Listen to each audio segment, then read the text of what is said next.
Tricia. Et la France a-t-elle participé à l'initiative Ceinture et Route?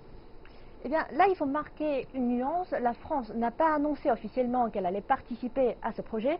Pourtant, l'initiative Ceinture et Route ne passe pas inaperçue en France.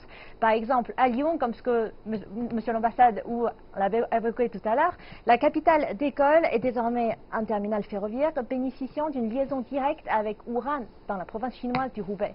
En avril 2016, le premier train de marchandises est parti de Wuhan et est arrivé à Lyon 15 jours après. Le train baptisé China Railway Express a traversé le continent eurasiatique, un parcours d'environ 11,500 km.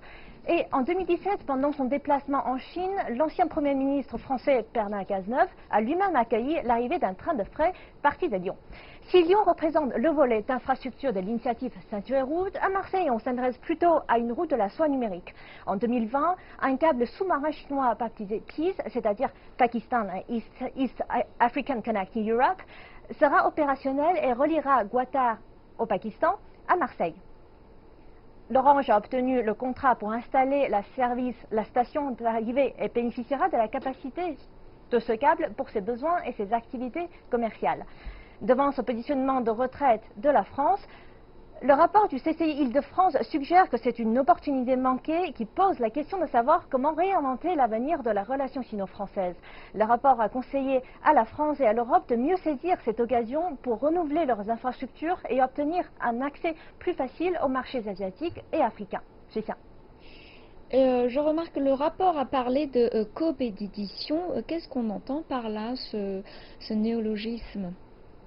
Eh bien, la coopétition se mobilise d'une combinaison de coopération et de compétition. Il s'agit d'une collaboration entre les concurrents. Une entreprise veut très bien conserver son intégrité tout en partageant ses ressources avec ses compétiteurs, dans une relation gagnant-gagnante.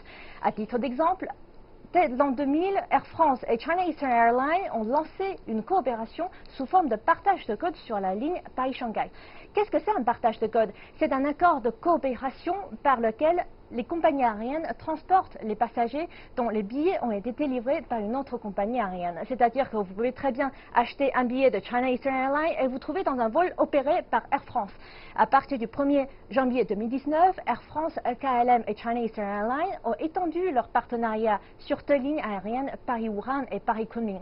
De cette façon, les trois entreprises aériennes offrent notamment à leurs clients respectifs des nouvelles lignes en partage de code et développent la possibilité de leur correspondance. Et merci Chambre pour vos éclaircissements.